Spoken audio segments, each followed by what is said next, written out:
Ce soir, ce que l'on va faire, je vous ai préparé un petit programme. En gros, moi, ce que je fais, c'est je trade le Forex. Et d'ailleurs, sur Twitter ainsi que YouTube, je fais des petites vidéos maintenant dans lesquelles je partage toutes mes recherches. Donc, si tu veux aller voir, n'hésite pas à les regarder.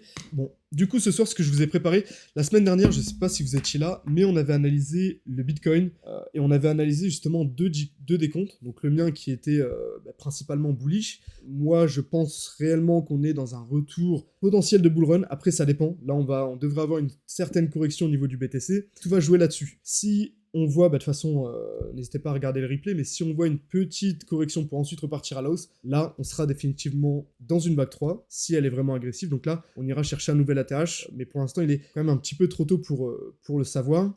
Et puis, si tout simplement on vient faire une correction et qu'on repart, et puis qu'ensuite on repart à la baisse, un peu comme l'ETH pourrait le faire, on pourrait vraiment continuer la baisse pour aller chercher 7000. C'était le décompte d'André Malpel, pour ceux qui étaient là. Donc ce soir, on va faire un petit peu la même chose, mais sur ETH, avec une analyse sur du weekly, sur du daily aussi. Et puis ensuite, on discutera ensemble, que ce soit au niveau du trading, que ce soit au niveau de l'analyse technique, bref, ce que vous voulez. Donc commençons avec l'analyse sur ETH. Tout simplement, je vous avais parlé, il y a de ça plusieurs semaines. Pour moi, on était clairement dans une impulsion, donc vague 1, vague 2, vague 3, vague 4, vague 5. Pourquoi ? À mon avis, nous sommes dans une impulsion. Si nous partons du point le plus bas et que nous traçons à la supposée vague 2, et ensuite superposons à la vague 1, tu peux voir réellement qu'on a cassé le canal de base, vraiment avec une certaine agressivité. On l'a vraiment cassé de manière impulsive, tu peux voir la vague 3 est vraiment agressive, donc ça c'est typique d'une impulsion. Donc comment on numérote une impulsion ? Une impulsion ça se fait de cette manière-là. Donc vague 1, vague 2, ensuite on casse le canal de base donc pour chercher une vague 3. Ensuite ce que l'on attend c'est un retour pour aller chercher une vague 4, et ensuite chercher une vague 5. Voilà le schéma classique d'une impulsive avec une vague 1, 2, 3, 4 et puis 5. Voilà comment fonctionne une impulsive grossièrement. Ensuite, le point important à essayer d'analyser, c'est où va s'arrêter la vague 4. Parce que oui, ici, lorsqu'on avait cassé cette vague 4 précédente, oui, on le savait. Même lorsqu'on avait cassé ce niveau-là, ici, on savait qu'on allait chercher une vague 4 de ce plus gros degré. Donc comment on sait où est censé arriver une vague 4 ? Et ça, c'est un peu complexe, mais il y a plusieurs choses, plusieurs éléments dans les vagues d'Elliott qui nous permettent de discerner un petit peu l'endroit, le niveau auquel les vagues d'Elliott pourraient s'arrêter. Donc dans un premier temps, il y a les Fibo, comme tu le dis Stéphane, le Fibo, donc tu prends la vague 3 et tu fais un retracement de Fibonacci de cette vague 3. Pour une vague 4, alors pour une vague 2, commençons avec la vague 2, normalement le retracement se fait entre les 50 et les 61% de chance, les 61% de la vague 1.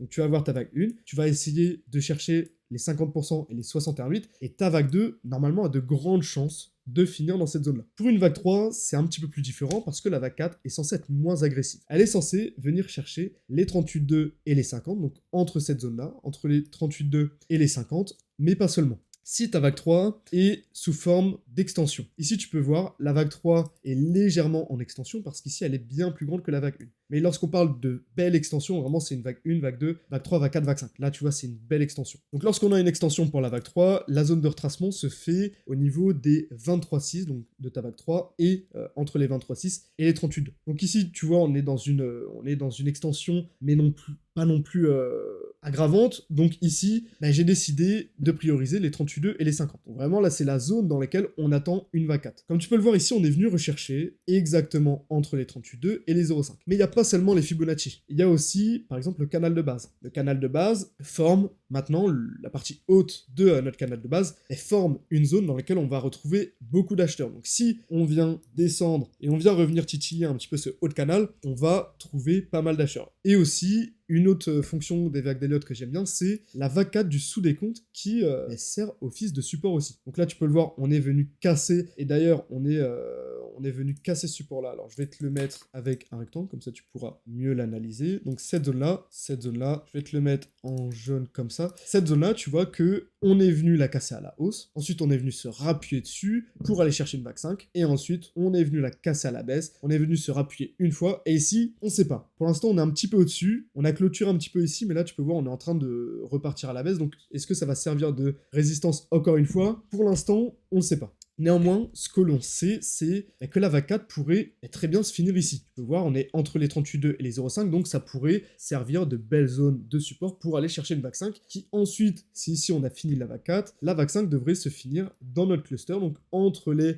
c'est quoi, c'est les 11 551 $ et les 9 919 $. Voilà un petit peu le cas bullish dans lequel on pourrait se trouver si ETH a trouvé une vague 4, un point bas, ici au niveau des 881,28 $. Néanmoins, là pour moi c'est pas aussi propre qu'avant. C'est pas aussi propre qu'avant parce que lorsqu'on a une vague 3, moi je m'attends vraiment à un truc agressif. Comme je te l'ai dit la semaine dernière, j'attends vraiment un truc super haussier. Alors est-ce que c'est pas forcément super agressif parce qu'on est dans une sous-vague 1, ensuite sous-vague 2, et là ensuite on sera vraiment agressif, et d'ailleurs si on n'est pas agressif, ça voudra clairement dire que tout simplement on n'est pas prêt pour repartir à la hausse. Difficile de savoir en ce moment même. C'est vraiment compliqué avec certitude. Et donc là, on pourrait avoir un décompte qui soit totalement bearish, comme celui-ci. Donc là, peut-être que ça va te piquer un petit peu les yeux, comme la semaine dernière avec le décompte du BTC. Bah oui, si le BTC peut être bearish, tu vas bien penser qu'il va amener de toute façon toutes les autres crypto-monnaies. Et donc pourquoi interpréter, commencer à essayer de chercher un plan bearish pour le BTC, mais ne pas avoir un décompte alternatif pour les altcoins? Elliott Wave Principle, c'est vraiment le livre dans lequel tu as toutes les règles des vagues d'Elliott essentielles à ne pas transgresser. Donc ici, le décompte alternatif pourrait être vague A, B, C, correction en 3 temps, et c'est d'ailleurs pour ça que je t'ai mis une correction en vague X, parce que là, on verra sur du daily, mais là, pour moi, ce que je décompte, c'est non pas une impulsion. Là, je décompte pas plutôt une pattern impulsive, mais je compte plutôt une zigzag. Mais les gars, soyons clairs,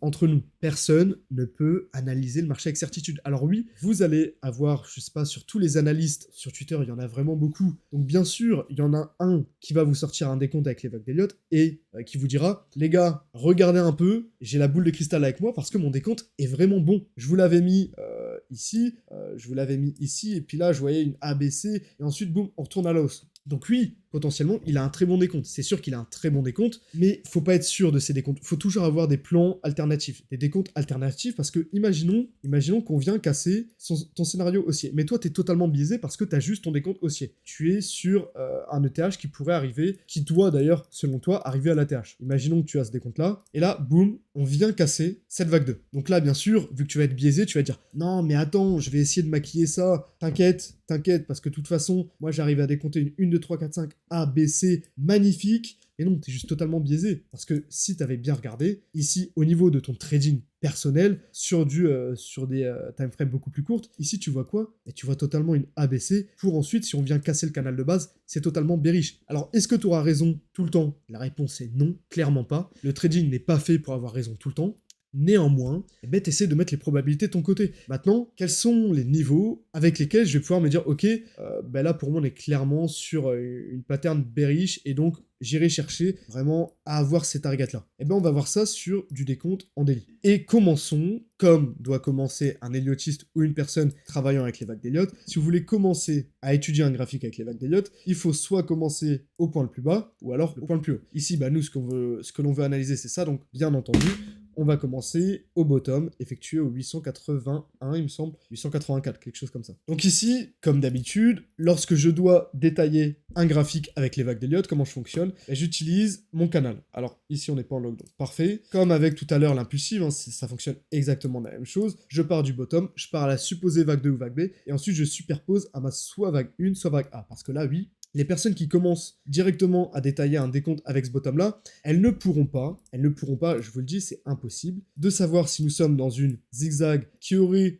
comme perspective d'aller à la baisse, ou alors, au contraire, avoir une vague 1, 2, 3, 4, 5, qui là aurait pour but d'aller à la hausse. Si une personne travaille de cette manière-là, c'est qu'elle est totalement biaisée. Donc ici, impossible de savoir. Maintenant, essayons de déterminer ensemble les niveaux clés. Alors déjà, essayons de découper un petit peu cette charte-là. On l'avait vu ensemble, vague 1, 2, 3, 4, 5. Pourquoi vague 1, 2, 3, 4, 5? Pourquoi je le décompte en 5 segments? Il y a la manière la plus simple, comme je t'ai dit, le chaining. Ici, on l'a cassé d'une manière très agressive, donc pour moi, on était forcément dans une impulsion. Ou alors, même si tu essaies de décompter ce mouvement-là, tu décomptes 1, 2, potentiel 3, 4, 5. Enfin, c'est plus un mouvement en 5 temps qu'en 3 temps, clairement.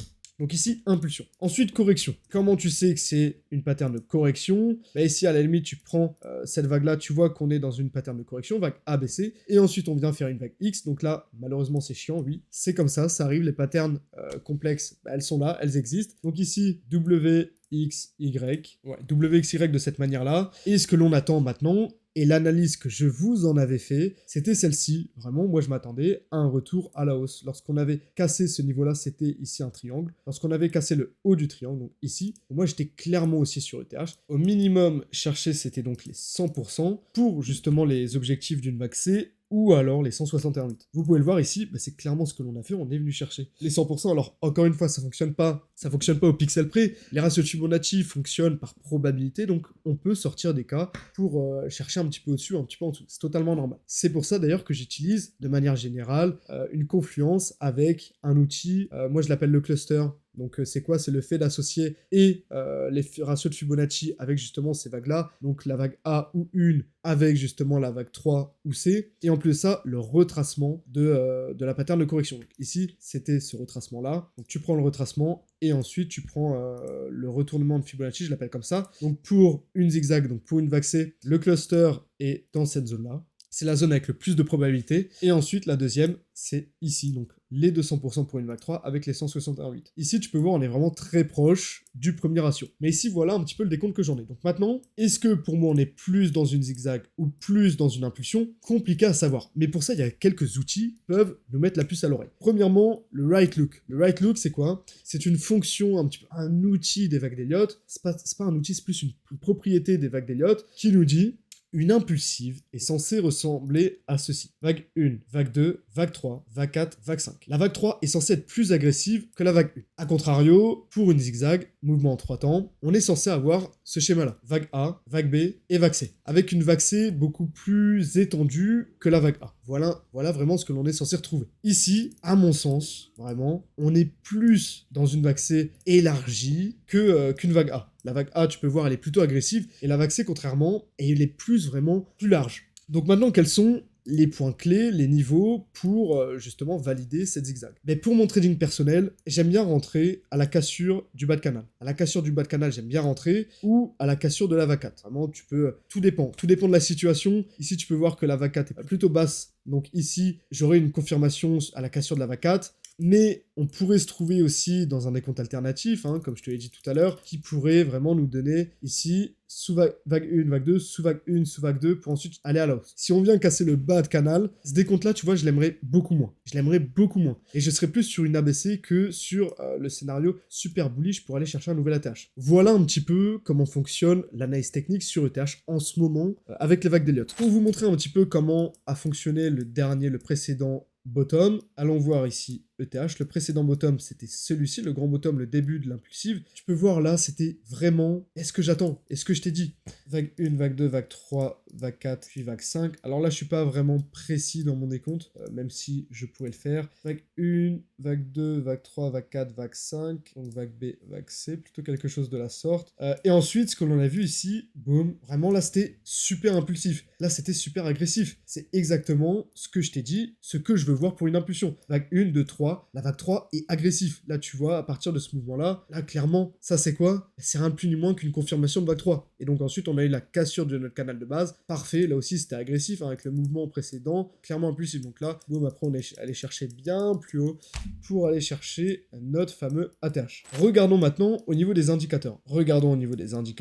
Et ici, tu sais que j'aime bien, dans un premier temps, prendre le RSI et le stochastique. C'est vraiment des indicateurs que j'adore pour baser mon trading aussi, pour avoir une certaine corrélation avec mon décompte des vagues d'Elliott. Ici, ce que l'on a, et j'aime pas du tout ça, c'est tout simplement, tu peux le voir ici, on a fait un petit retour sur notre résistance pour les tendances baissières. Donc on peut le voir, on est toujours dans une résistance baissière. Les tops sont toujours plus bas et les creux sont toujours plus bas aussi. Donc là, pour l'instant, on est toujours dans une tendance baissière.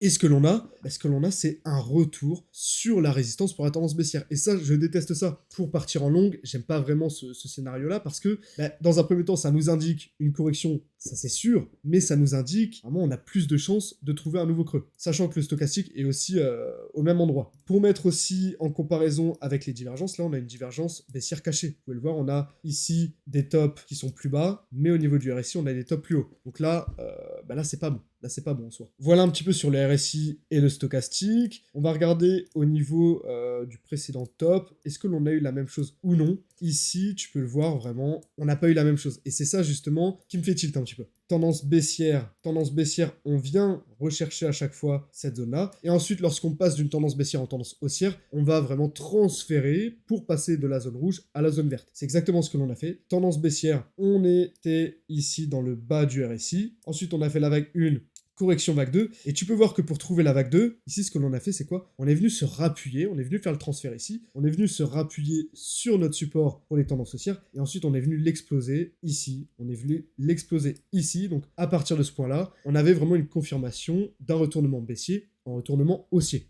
Ensuite, regardons quelque chose de très intéressant, c'est ici le Crypto Fear and Greed. Crypto Fear and Greed, qu'est-ce que c'est pour ceux qui ne connaissent pas? C'est tout simplement le sentiment de marché. Est-ce que les gens sont plutôt optimistes ou alors est-ce que les gens sont plutôt pessimistes? Très intéressant parce que, comme vous pouvez vous en douter, lorsque les gens sont trop optimistes, en général, c'est vraiment une mauvaise zone pour acheter. Et en général, lorsque les gens sont pessimistes, bah, c'est vraiment une bonne zone pour pouvoir commencer à acheter, accumuler des actifs si vous regardez vraiment sur une perspective assez long terme. Ici, regardons. Prenons ce top ici qui se trouvait aux alentours d'avril, début avril. Avril 2022, c'était ce top-là. Regardons où nous en sommes maintenant. Ici, comme vous pouvez le voir, on a exactement la même divergence baissière cachée que sur le RSI. On a exactement la même. Alors après, et justement c'est pour ça aussi il faut faire attention, précédent bull run, on a eu exactement la même chose. On a eu exactement la même chose ici, on est reparti à la hausse. Ce top-là, il a été effectué quand? 19 juin, ça se trouvait dans cette zone-là à peu près. Et ici, le top, c'était 7 mai 18. 7 mai 18, voilà, ici. Donc tu peux voir, on avait la même divergence baissière. Ce qui nous a, elle a bien fonctionné parce qu'on est vraiment retourné à la baisse. On est venu chercher une vague 2. Et ensuite, lorsqu'on est venu casser et retourner à la hausse, c'était quand? C'était, allez, on va prendre ici, en août 2020. Et tu peux voir, on était qu'ici. Donc là, vraiment très intéressant, je ne l'avais pas analysé, mais là c'est bien qu'on le voit en ce moment. Et la vague 3, tu peux voir que les gens n'étaient pas réellement présents. Donc est-ce que vous avez des questions? Dites-moi un peu votre avis sur ETH. Est-ce que vous êtes plutôt haussier, plutôt baissier? Quelles sont un petit peu les perspectives que vous attendez là-dessus? Un de mes proches m'annonce qu'un de ses proches, donc une connaissance d'une connaissance, s'est mis sur le marché des cryptos. Je lui ai demandé comment ça se fait. Cette personne-là apparemment était réticente au niveau des crypto-monnaies. Et donc j'ai demandé comment ça se fait que cette personne-là se soit intéressée au marché des crypto-monnaies. Et tout simplement, il y a des gens qui l'ont démarché. Je ne savais pas du tout que ça se faisait. Certaines personnes l'ont appelé, donc sur son fixe. Oui, bonjour monsieur, incroyable les crypto-monnaies. Je ne sais pas si vous avez vu une hausse de 50%, vous auriez pu gagner 50% de votre capital. Et cette personne-là, crédule ou non, à vous de le décider, a décidé d'aller sur ce marché-là. Donc il a commencé, il a mis 800 €, mais il s'est pas contenté d'acheter des crypto-monnaies, mais plutôt il voulait essayer de trader ce marché-là. Le trading, c'est compliqué. Comme vous le savez, ça fait vraiment pas mal d'années que j'essaie de me former sur le trading. Et finalement, c'est des traders sur ce broker-là. Donc déjà, c'est bizarre. Ça m'a fait le tilt. Déjà, pourquoi un broker veut t'aider à faire du trading? C'est vraiment qu'il y a un truc bizarre. Donc je lui ai demandé un peu de me donner des screens de son dashboard un petit peu, voir les positions qu'elle avait. Donc cette personne-là avait une surexposition, vraiment un risk management dégueulasse. Et tout simplement, cette personne-là a écouté ce qu'on lui a dit de faire. Donc ce fameux trader, tout simplement, il se trouve que c'est pas du tout un trader. Il avait plus de 25% de son capital. Plus de 25% de son capital était surexposé, était exposé sur le marché des crypto-monnaies. Donc il avait un long sur ETH, un long sur je sais pas quoi. Donc oui, pendant 2 semaines, ça a bien fonctionné. 2 semaines, 3 semaines, ça a bien fonctionné. Vraiment, il a eu pas mal de chance d'ailleurs. Mais admettons qu'il a un capital de 500 €. Bien sûr, c'est pas du tout le montant qu'il avait. Je donnerai pas d'ailleurs le montant qu'il avait. Néanmoins, les win rates qu'il avait, donc il faisait des gains de 25 €. 25, allez, 35, voire même 50 € des fois, jusqu'à ce matin. Ce matin, ce qui s'est passé, c'est tout simplement, il s'est retrouvé avec une surexposition. Donc ça a déjà duré 3 semaines. 3 semaines, je trouve ça déjà super bien. Donc cette personne-là s'est fait totalement liquider ce matin, pour continuer mon histoire, à 10h20. Parce qu'elle avait une exposition de non plus 25%, mais une exposition en fait à 100%. Donc ce soi-disant trader qui l'a managé, qui l'a coaché pour lui dire « Ok, vas-y, rentre ça ». À mon avis, ce qui s'est passé, c'est que ces trades, par exemple, il prenait un trade, donc il rentrait en trade ici, stop loss ici, alors non, stop loss super large, stop loss ici, pour aller chercher ici. Donc à chaque fois, il avait des petits gains, il se disait incroyable, je gagne à chaque fois, c'est fou ». Bah oui, lorsque tu connais pas le trading, bien sûr, et que quelqu'un te montre que tu fais des petits gains, bah, c'est facile. Donc faites attention. Je voulais vous rappeler ça à travers cette histoire qui est arrivée ce matin à 10h. Faites attention, trader, c'est pas juste analyser les graphiques, c'est pas acheter et vendre n'importe comment. Ça demande des années de formation, ça demande des années de pertes aussi. J'ai perdu pendant plus de 2 années, j'ai cramé des comptes comme tout le monde. Cette erreur, je l'ai faite. Cette personne-là, je lui ai dit de retirer tout son argent de ce broker-là. Je lui ai dit de retirer tout son argent. Elle m'a pas écouté. Tant pis. Tant pis. Les mathématiques, c'était impossible. Mathématiquement, c'est impossible. Tu ne peux pas être rentable avec une surexposition pareille. Donc pour parler maintenant des prop firms.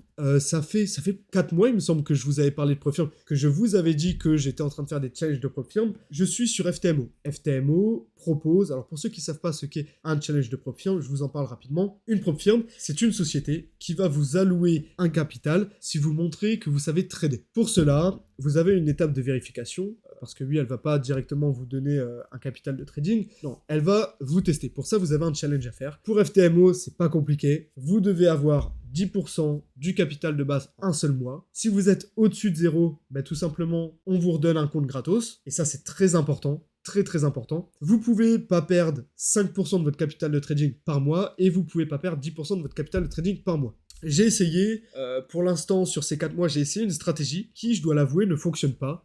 Alors, elle fonctionne, je suis en positif à chaque fois. En gros, j'ai payé donc qu'un seul compte. J'ai essayé pour ça un petit challenge, c'était le premier à 10K, pour voir si vraiment FTMO me correspond. Et je veux le passer avant d'en acheter d'autres. Et tout simplement, la stratégie que j'ai mis en place, c'est de trader comme je le fais d'habitude. C'est-à-dire risque par trade de 0,5, de 1. J'ai quand même été beaucoup plus agressif, de 1. Et donc, il faut que je fasse une performance de 10% par mois. Ce qui m'équivaut à 10 fois 10 trades, alors 10 risques par mois. J'ai pas réussi. Le premier mois, je sais plus. À chaque fois, j'étais à quelque chose comme 3-4%. Enfin, c'est mes performances habituelles. Ces mois-là, d'ailleurs, ne sont pas bons du tout en termes de trading. Avant, lorsque j'étais plus basé sur du long terme au niveau des crypto-monnaies, j'avais des belles performances avec un mois à 10%. Vraiment, ce mois-là, il était magnifique, incroyable, avec 20 R, donc vraiment, c'était incroyable. Mais tout simplement, depuis que j'ai changé, donc après, je suis passé un petit peu plus au niveau des actions, la rentabilité n'était pas incroyable aussi. Et là, ça fait quelques temps maintenant, je suis passé au niveau du Forex. Depuis que je me suis formé sur l'analyse fondamentale, je suis passé sur le marché du Forex. Et je dois dire que là, franchement, ça commence à revenir. J'ai des belles rentabilités. Donc ce mois-là, j'ai justement un compte. J'ai pas commencé le dernier challenge. Donc il faut que je le commence en ouvrant une position full Forex. Parce qu'apparemment, avec mon journal de trading, c'est le marché qui pourrait me faire bénéficier de plus de rentabilité. Donc on va voir. Je vais vous en faire part. Ça pourra faire aussi l'objet d'un live, je pense, ces prop-firmes-là. Mais pour l'instant, non. Pour l'instant, non. Comme je vous l'ai dit, moi, je me proclame pas du tout comme trader professionnel. Ça, je le répète, mais c'est très important. Hein. J'en vois beaucoup trop sur Twitter qui s'autoproclament comme étant trader. Avant les challenges, c'était justement l'année dernière où j'avais vraiment une belle rentabilité. J'étais aux alentours de 7% par mois. C'était vraiment très, très bien. Depuis que je passe les challenges, j'ai ce boost-là, ce timer qui me dit « Ok, dans un mois, il faut que tu aies fait tant ». En plus de ça, je m'expose beaucoup plus. De base, je suis à 0,5 par trade. Là, je suis à 1 par trade. Donc, psychologiquement, ça change. Et tout simplement, oui, je l'ai ressenti sur mon trading. Ma rentabilité n'est pas du tout aussi bonne. Sur Max Forex Fund, ils ont annoncé leurs chiffres. Il me semble que c'était 8% des personnes qui passent le premier challenge. Et ça, j'en suis sûr. 0,28% des gens qui arrivent à se faire payer au moins une seule fois. Est-ce que tu te fixes une limite de compte de prop firm à cramer avant d'arrêter ? Bonne question, Augustin. Pour l'instant, je fais FTMO. Alors, je fais FTMO et je fais aussi un autre challenge en parallèle, Search Trader. Search Trader, c'est quoi ? C'est une autre prop firm qui, elle, n'axe pas son challenge autour d'une durée limitée, mais plutôt autour de l'objectif. Mais là, par contre, c'est beaucoup plus chaud parce que le drawdown est de 5% et l'objectif est de 10%. Alors que sur FTMO, c'est 10%, 10%. Donc, je suis aussi en train de faire celui-là en parallèle. J'avance petit à petit avec, là, j'ai un risque par trade de 0,25. Donc, vraiment rien du tout. Je vais passer à 0,5 parce que là, je suis déjà à quelques pourcentages. Je suis déjà à quelque chose comme 3%. Donc, je vais passer à 0,5. Ça va prendre du temps, ça va prendre des mois, mais si j'y arrive, c'est bien. N'hésitez pas à me retrouver sur mes réseaux où je développe tous les jours le marché du Forex avec mon analyse vraiment court terme, sur du swing trading court terme, avec des positions qui peuvent durer une semaine maximum, où j'analyse le fondamental, avec un nouveau format que j'ai lancé, où je vous décrypte chaque jour le marché du Forex, avec d'une partie le fondamental, comment analyser le fondamental, et ensuite l'analyse technique basée avec les vagues d'Elliott. Voilà un petit peu, aujourd'hui c'était très intéressant, le marché fait quelque chose de très intéressant cette semaine, donc voilà, n'hésitez pas à aller voir ça. C'en est tout pour cette semaine, merci énormément de m'avoir écouté, je vous souhaite une agréable soirée à tous, et bien entendu, à la semaine prochaine, et puis passez une agréable soirée.